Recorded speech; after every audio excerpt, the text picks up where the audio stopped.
Здравей, казвам се Джулиана, на 26 години съм, от Пловдив, но тук живея. И по принцип не съм много на ти с тази материя, но имам опит в телевизията.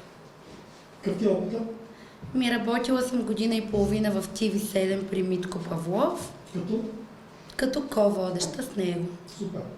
На предаване. Също мисля, че устата ми много знае. Я вземи сега този микрофон и откри предаването.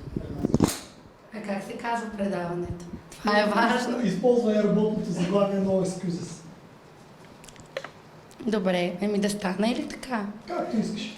Сигурно трябва да е по-артистично нещо. Може да си помислиш, не е нужно веднага да... Стани по-добре и го направи както ти е кефното. Да си изключа звука. Трябваше преди това. Извинявам се много. Така, това беше извън кастинг. Не знам сега как бих открила фитнес-джийско предаване. 3, 2, 1, екшен. Чакай малко да го обмисля. Ти така като каза, аз ти казвам 1 минута. Да го помисля. 30 секунди имаш.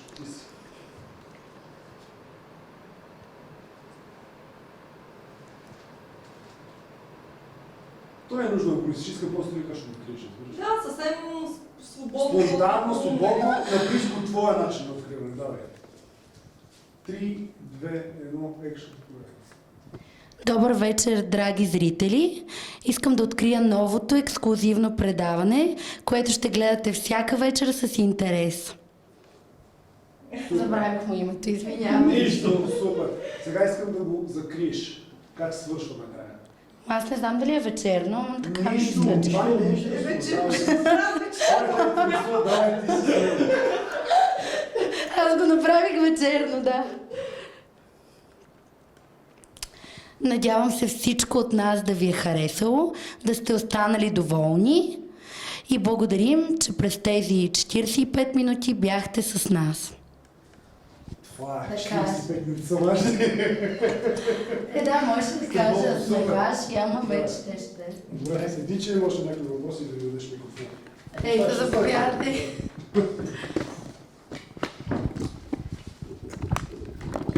Ще го сложа към тебе, че ти си важна тук. Да видим сега с какво ще ме забиеш. Къде е това? С въпроси. Въпросите. Да, почваме. Направо към пикантната част. Да. Така, представи се още имат за нашите зрители бързо, кратко и ясно, коя сте искал да занимаваш, какво обичаш да правиш? Джулиана Гани, Мис Силикон ми е най-успешната титла. Какво обичам да правя? Обичам шопинг, екскурсии и лукс. Това обичам. Това ти е хубаво, това те кара да се чувстваш жива и Да. това е нещо. Обичаш да спортуваш. Ходя 4 пъти в седмицата. Не е много сериозно. Какво Може правиш? би трябва по-често, но... Какво правиш 4 пъти в седмицата? Крака. Така? Сега защо термини? Крака? Как да кажа? Нали знаеш, че аз съм по изцепките? Какво правя? Каквото инструктора ми каже. Ти го слушаш, да кажа. Да. Браво. Така, Мис Силикон, какво се състои това състезание, какво представляваш, защото аз не съм запознат с това нещо, но като чуя силикони, не знам какво да си представя. Аз Playmate запознат ли си? Какво е Playmate? Той нещо се базика. Не, това си казва това. Аз защото в кастинга трябва да обясним какво е Playmate, така, и коя сфера си, какво правят хората в тази сфера, какво те мотивира, разбираш ли? Защо ти искаш да представляваш такова нещо и какво това ти доставя от тебе? Така, да. Добре. Това са конкурси за красота. В случая Мис Силикон не е както сигурно ще си помислиш, колкото повече силикон, толкова повече. То си е съвкупност от качества, но все пак трябва да си атрактивна. Трябва, когато отидеш на предаване след този конкурс, да не се излагаш, примерно да заекваш и да не можеш да кажеш една дума, ами да се представиш обективно пред хората. И така. Няма да ми кажеш къде е пресечната точка на спорта и силикон. Това беше добър въпрос. Според мен всяка поддържана жена все тая дали е силикон или не, трябва така или иначе да спортува, за да изглежда добре. Аз не казвам, че всички трябва да са, нали, така, как се изразявате вие, нацепени. Не, ти кажи как се изразяваш, Не, аз много добре знам вие как се изразявате. Имам така доста познати в тази сфера. Така нацепени не може да бъдат всички, айде така да се изразя. Но все пак, за да изглеждаш добре, за да живееш здравословно и нали, за да имаш такъв начин на живот, трябва да ходиш на фитнес или някакъв друг спорт. Кой спорт ти е любими? Аз обичам и походи, ако става въпрос в гората. Да, но това не се брои май за спорт. Кой спорт ти е? Не мога да... Не да се занимаваш. Кой спорт ти е най-търпим? Да гледам. Да, като за теб, кой ти е най-търпим? ММА. Обичам да гледам, да. А за културистите, какво мислиш? Какво мисля? Кажи си, не, като човек, според теб културистите, като хората.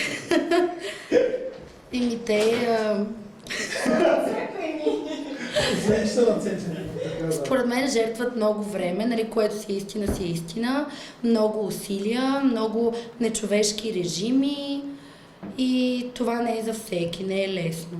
Мисля, че уважаваш този вид Да. спорт и разбираш техните решения и техните проблеми. Да, със сигурност. Ама ММА ти остава фаворит така.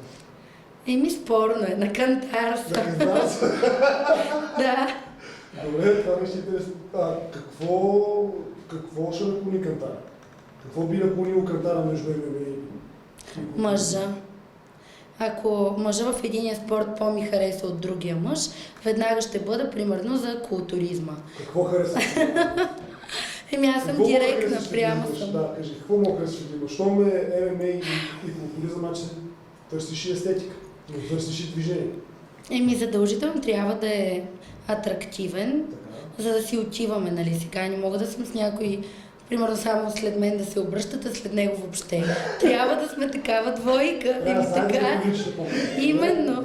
Като Бейонсе и Джей-Зи. Ето, да, трябва всеки да е атрактивен. Задължително да има тяло, ако е някой такъв с кореми или пригърбен смисъл. Или плешив, да, макар че тя нали е много на мода с гола глава. Да, така е. И тук имаме в журито с първи номери. Гола глава не, плешив, това са две различни неща. Да, и просто нали трябва да си отиваме, да е атрактивен, да има тяло и така. Значи атрактивността и тялото са водещи. Къл трябва ли да има този човек? Да, между другото. За къде му това къл? И между другото. Между другото няма нещо да си кажеш. Да, много е важно, защото сега само ако си мълчим, то ще изпием 2 пъти кафе и дотам. И друго няма се просто мълчам. Няма се стига. Най-много да се направи един път и дотам. За тренировката говорим, не? Да. За краката. Клекове. Щом почваме с краката. Имам един въпрос към тебе, професионален, защото мисля, че си водеща на спортно предаване, сега минаваме към малко по-сериозна част и ще те захапа малко. Сигурна съм. Откакто влезнах, го разбрах. Да, защото сега няма как да разбера. Той е провокатор в групата. Да, искам да те питам, ти знаеш как се изпълнява правилно упражнението клетка? Щом правиш краката? Как се изпълнява правилно? Упражнението клетка. Тебе не ти ли дава такова въпрос в България, но не? Да. Да, ма той с това се занимава. Ма ти? Ти каза, че правиш краката. Моето е по-любителски. Тя е любителски, ама ти искаш малко по-професионално вече. Да, бе, така е. Ако не можеш да ни обясниш, моля те покажи ми как се изпълнява правилно клетка. Да ти покажа. Да, без тежести, без нищо, просто да обясниш чисто. Както на мен са ми го обяснявали. Така. Заповядай. Трябва да обясним, зрителя гледа и искам ти да покажеш на зрителя. Ама да, така показва ли се в предаване? Чуй сега. Някаква хубава млада дама като тебе гледа. Да, и казва, аз искам да направя хубави крака. Тази жена има хубави крака, тя как кляка. И ти, ако ми покажеш правилно и обективно как се кляка, тя ще разбере. Ако не покажеш мило, тя си щупи кръста. Ама чакай сега, да си дойдем на думата. Значи, то преди да й покажа аз тези крака, нали, преди предаването си има сценарий. Трябва вие сега да ми покажете не за случая, за тогава. Какво трябва да се направи през това предаване и всъщност да ми покажете най-правилно. Виж сега, първо не можем всички ние да ти направим. Може Всичко всичко ние да изпитваме го в момента, за да знаем на теб колко ти е обективността към Иначе това нещо, относно за- Да. Да. Не само да й кажа нещо. Виж сега, Да. ние не можем да ти кажем всичко, защото ще загубим това, което носиш в себе си, така някаква искреност, първичност. Ако го накъсаме предаването и всяка реплика, всеки въпрос, всяко изречение ти го казваме, какво да питаш госта, ще стане изкуствено. Това ми идва отвътре, какво да Абсолютно питам, да. Значи ние спазваме някакъв сценарий като точки, но самата провокация, самия разговор ти ще говориш. Да, това не ми е трудно. Но в трябва- случая за за да се упражненията да си дойдем на да се друго. случи, ти трябва да имаш минимум от знания, минимум от познания, от някакъв опит, който този опит, колкото и нали да е малък, трябва да го използваш. Да, с риск да се изложа тук пред всички. Но това няма да избавяме, повярвай. Ние просто искаме да видим ти как Да, го искаш. на мен ми е обяснявано, че нали, краката трябва да са ти на нивото на раменете. Че краката трябва да са ти, така ми е обяснявано, на нивото на раменете, Да. че като клякаш, до пето трябва да ти е изхвъркнало назад, Покажи го на като... камерата. Не, клякай, ти го покажи сега, не го. Не мога да обясня как назад трябва. Гледай напред, че се Така сетиш. някакси. И не точно до край клякаш, ми някъде полуклек. Нещо такова. И ето така трябва да си назад. Не мога да го обясня точно. Добре, тогава демонстрирай два клека, как трябва да се изпълняват, той ще заснеме. Всички мои хубави дами взимат пример от теб. Ма гледай към камерата, ще се сетиш врата. Да. Покажи сега. Ето, И сигурно ръцете, не знам, някой път май трябва да си тук. Не, бе, може ти да държиш си штанга, направи. бе, как са ти там? Да, малко си без тежест. Без тежест. ако си без Къде си, къде си си тук държиш? и Да, кръстих аз се да май обича да ги ми държиш. най-ми е удобно зад врата качели. Така. Защото Покажи мен сега. други неща ми пречат. Или ти помагат в случая да си обегнеш ръцете. Да, в случая да. Нали? Сега покажи на моите дами, изиграй го само с предаването и кажи така и така, сега това си, така се изпълнява клека. И как ще го изиграеш? Ще го покажеш на хората как се чака.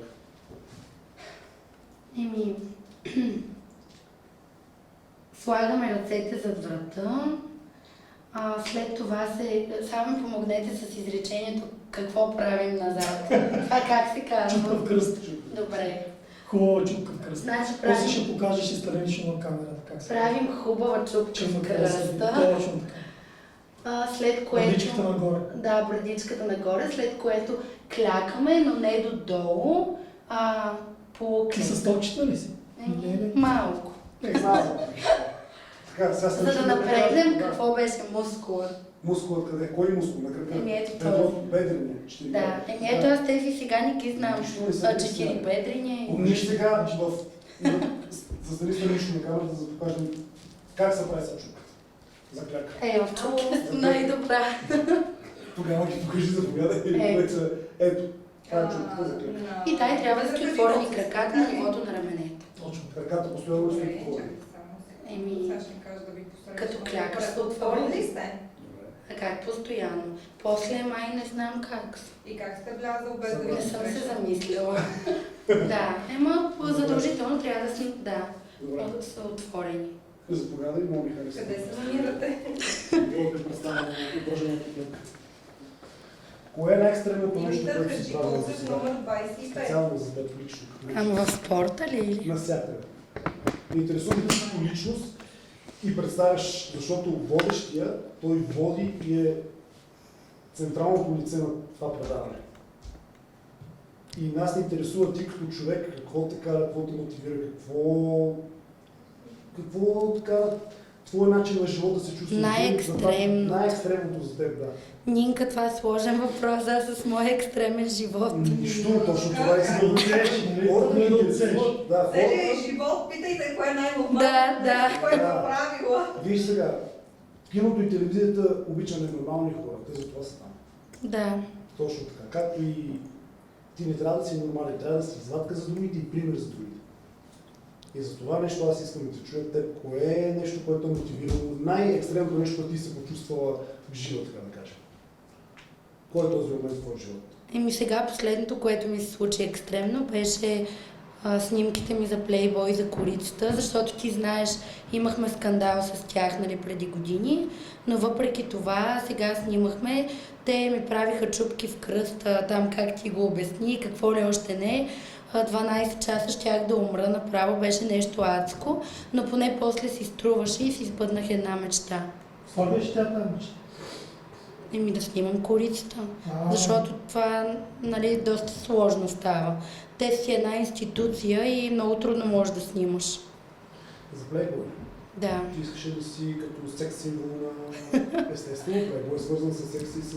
Исках, защо съм иначе тези гърди, тези операции, тази визия. Иначе трябва да отида зад някой дюкян да продавам, някой магазин и готово. Дюкян. Това беше хубава дума, да. Искам да те попитам, колко операции имаш по себе си? Имам 3 пъти гърди. 3 пъти? И носи. Ги останалите 2 чифта, къде за другите? Те ги махат старите и ти слагат нов по-голям имплант. А ти искаш по-голям имплант? Вече не искам, вече съм добре. Това е желание размер от тебе? Не, малко попрекалиха, ама сега го осъзнах, вече е късно. Нищо. По-добре повече, отколкото нищо. Трябва да се трябва повече тренировки. За гърба, нали? И мен така ми казах. Ми казаха ми, да. За да не се изгърбя, да. Точно така. Те още не ми тежат или така, нали? Ама... Кръста боли? Все още не, ама те са ми отскоро, не знам. Може след време и да стане. Мисля, тази тема ще заседне предаване. Сигурна съм. Разбира се, ние трябва да използваме от водещия това, което може, знае и на практика би го приложил, за да, както казваш, поне се наплегва. Да. Разбира се, ето и това нещо е пак... Аз интересното е, че и да не знам, винаги така го заобикалям, че... Че мога да знаеш. Да, че да излезе, че знам. Значи си хитра и умна жена. Това е много правилно, защото дали трябва да си умна. Не знам, да. Как? То само красива не върви. Трябва да си умничка. Тя се оправи, не мисля. Ние говорим за всичко зрители. Той ли е тук черната овца в журито? Да, дразнителя. Чак дразнител не е, обаче трябва да се намери подходящ опонент. Иначе не става. Не става, добре, сега просто много... Аз съм много директна и много така... Това е много хубаво. Да, в смисъл, никога не си премълчавам нещо, само и само да го премълча. Просто заставам и, нали, каквото имам, казвам. Питай ме само да не е за някое упражнение, пак че. Няма за диети, за упражнения, за друго. То за какво да ме питаш друго? За силикони и за операции? За диети. Какво за диети? Сега всичките ми приятелки са луднали. Ето аз ще ти помогна, нали? Направо, точно. Да. Да. Аз всичките ми приятелки са луднали сега. Повечето примерно са слаби, но имат корем. И са луднали да правят преси. И четат някакви дебели книги, как трябва да се яде черен шоколад, бадеми, пилешко, по не знам си колко литра вода, ходят на фитнес и пак не става. То как да стане, като отидат на фитнес, те се заговорят с инструктора, оговорят си срещичка, ходят на кафе и то после, то повечето пъти не знаете ли, че така става. Какво правят с тия да се Харесват се и пресата отива. И какво правят да се харесват? Не знам, не стигам до там. Как се смее оператор? Добре, какво прави на кафе? Няма проблем. Програма не пишат спортна. Сигурно. Помага за пресата. Как помага? На кафе? Ето диета, упражнения обяснява персонално. Добре, я кажи за твоята тренировка. За краката разбрахме, отиваш, почваш с краката. Значи първо ме кара там мой инструктор, кардио 20-25 минути. Да. На пътеката. Тук сериозно, искам да си сериозно. Да, сега не се легава, наистина. Наистина това ме кара 20-25 минути. След това правим или краката, нали ти казвам, или корем. Между другото, груба грешка, нали ми казват други, е, че той горна част почти не ме тренира. Такива гръб, рамена, ръце не ме тренира. Не знам защо. Не едва ли е това. Ама не знам защо. Ти не си го питала? Питала съм го, той ми казва, ти нагоре си добре, какво да ти тренирам. А то не е така, нали? То не е примерно само за да имам, поне аз така си го обяснявам, да имам мускул или нещо друго, като цялостно, нали, всички части да са ти тренирани. А не ръцете да са ти хилави, а краката едри, примерно. Къде да знам? нали, доколкото аз си го обясня. Да бъдеш Да, а не надолу да си развит, нагоре не. Давай, продължай. Така, ти се заинтересова. Не бе, нали все пак правим предаване за фитнес? Да, за мой инструктор, просто Не е за твой страшно. инструктор, Слава ме интересува, искам за теб да. Да, това е, нали? И после винаги няколко упражнения за корем ме кара там, 2-3, макс. За храна говорите ли? Говорим си, аз там имам голям проблем, защото месо не ям, ориз и картофи не обичам, а от всичко най-много обичам шоколад. В смисъл, нали, точно сега да си го признавам, но това си е самата истина. Такива, примерно, пици, питки, такива тестени неща, нищо друго не ме изкушава. И торти също, но много обичам шоколад. Нали, течен шоколад, такъв друг шоколад, шоколад просто. Добре, докато питам тогава, Много лошо. би ги питала нашите гости. Нашите гости ще бъдат популярни хора, които ще черпим мотивация от тях да мотивират хората, които ни тренират или тия, които тренират, нещо ново да научат и така нататък. Тебе лично хобби ти представлява интерес да ги питаш тия хора? И аз, според, нали, за мен визията е едно от най-важните неща и много държа на това. И според това как изглежда човека, би го попитала това. Например, ако изглежда така като те по-едрогабаритен, нали, би го попитала, извинявай това тяло, не извинявай, но това тяло как се поддържа, сигурно изисква много лишения, нали, много пот в залата, по колко пъти в седмицата тренираш, какво пиеш, какво ядеш, нали, не се става лесно такъв. Нали, според това как изглежда, би го попитала. Ако е по-слаб, би го попитала, нали, много си атлетичен, но какво мислиш за, нали, другата крайност мъже? И според това как изглежда, би го попитала нещо. За тебе ще е водеща визията, така ли? За мен не това. как спорта и здравословния начин на живота Не, то това си е... в ежедневието си, защото това ще е също част от предаването. Не, това си е комплексно, значи то няма как да изглеждаш добре и, нали, хармонично, ако не спазваш диетата и упражнения. Ние говорим, примерно сме извикали един актьор. Той е актьор, освен... В друга сфера имаш предвид, да, не. Извикали сме адвокат или лекар, тия, значи търсим и Би ги попитала винаги, да. С какво се хранят, както сега ти и мен, какво най-много обичат, с кое се изкушават през уикенда, кой има cheat day и такива неща. Добре. Би ги питала, Кой да. cheat day, я кажа. Ден, в който можеш да ядеш всичко. По принцип, събота на cheat day. Събота или не cheat day. Що Нали? събота и неделя? Не знам, че всички, които тренират, тогава ядат всичко. Някои ядат 2 дена всичко, май тези, които повече са нали, Главно. себеотдадени на това и с това се занимават вероятно, е 1 ден в седмицата. Защото тогава са почивни дни и хората го раздават по-еляк. Излизаме вече от тая професионалната сфера. Ивана, има още нещо да те пита? Какво да те питам? Аз приключи да просто Нямаш? Не. Нинка? Той разбра за Мис Плеймейт вече. Аз се питах така за всичко, което и харесва. Аз съм обидена, че той не знае за нашите еротични конкурси. Защо? Не, аз знам, искам да чуя ти как да разбираш. И как ги обясняваш? Естествено, защото като един водещ, аз винаги мога да провокирам. Аз съм в сферата на киното.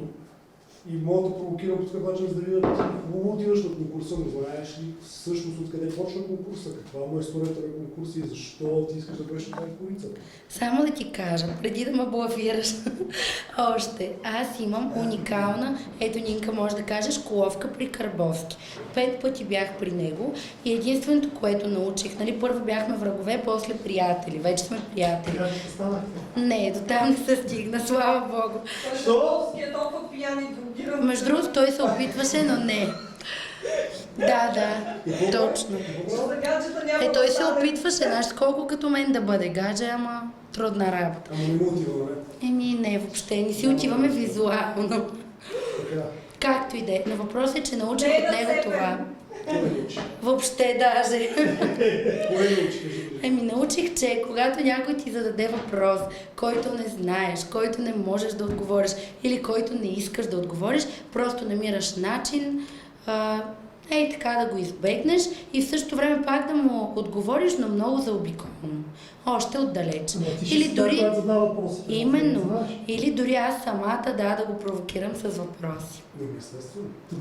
Новата Албена Вулева. Нали така?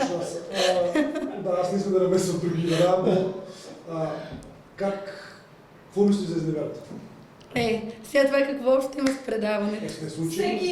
Всяка от момичетата не е специално за теб. Не е специално към теб. Да, не е специално Ама често ли какво мислиш? Да, съвсем често въпроса, защото аз съм с по-друго мислене, значи. нас това ни интересува, разбираш ли? Ние затова имаме тук хора, които всички ги питаме и това как мислиш рефлектира върху нас дали... Да, аз имам по-различно от нормалните хора е моето мислене за всичко. За мен изневярата е нещо нормално. В смисъл, много хора казват, аз ще съм седи кой си цял живот, аз еди какво си, в смисъл аз не вярвам в тези цял живот с един мъж или с една жена, не виждам нещо лошо да изневеряваш, ама това да е смярка, нали, и да не унижаваш все пак човека до себе си. Имам предвид да не прекалявам, защото аз на ден мога, примерно, да му изневеря 3 пъти. Примерно. Не, казвам примерно. Не, в смисъл не трябва. Може да издържаш да изневеря, не мога да изпомниш повече. Не, имам предвид, че не трябва да е така, че трябва, примерно, да е смярка. Само ако, примерно, някой много си го харесаш, ако много те впечатли, ако си струва така да се каже, тогава... Ми се е случвало, да. Аз съм си зарязвала момчета, с които, ето Нинка знае, живея заради такова нещо. Заради някаква похотлива... Не, то после тая похотлива страст е ставала връзка. Браво. Така че каквото ти е писано това. Не съм против изневярата, но нали ти казвам, да е смярка и да не е примерно където станеш, седнеш, всеки да те говори. Тя беше стоя, той беше стая, това си е вече унижение към партньора. Да, така мисля. Не ме беше отговорено изчерпателно на всички въпроси, така че аз съм доволен така с Джулиана Гани. Впечатлен съм. Радвам се. Вие сте много готини и такива позитивни. Много да. И ти даже. И аз даже. Да, примерно има някакви такива интервюта, нали аз съм била навсякъде на интервюта, по всички телевизии. И припада от смях вече. Да. Фокус, имаме ли фокус? Да, съм била просто навсякъде и примерно има интервюта, където заставаш и примерно, нали, мен трудно да ме спекат, обаче говоря едно... Да ме спекат. Какво означава да спекат сега? Да се чувстваш некомфортно, неловко. Сега това е друго нещо. Добре, да. Аз по-на жаргон, защото така ви чувствам, да. Не точно моя стил, но зависи, нали. Примерно заставаш на някое интервю и не се чувстваш просто себе си. Едно такова ти е некомфортно да говориш. Самия, нали, водиш, не те разполага, да. Като мастер-шеф. Да, и като Милен Цветков, например. В смисъл... Не. Пичи половина. Аз не съм на същото мнение. Не. Нямаше химия там между вас. Въобще нямаше флуиди. Да. Ужас. И просто вие сте такива, нали, позитивни, усмихнати, готини и съм сигурна, че разполагате тук всички, които дойдат и едва ли някой, нали, така ще се чувства зле. За една жена не е най-важно да разположи? Нямам представа. Не да не е разположена, а да е разположена. Не знам, не ги разбирам тези неща. Как да разбираш? Тук що казах, че най-важното нещо е, че не се чувстваш удобно на места, в които те стягат, трябва да си... Да, много е важно. Много е важно човека срещу теб, да ти дадат хубава атмосфера за работа, да могат да се разбираш. Да, защото ако единият е темерут, а другия примерно така като мен и не става. Да. И да обичаш темерут. Въобще. Как казате, няма химия тогава. Да. Това е. Няма химия лошо. Така ли? Да.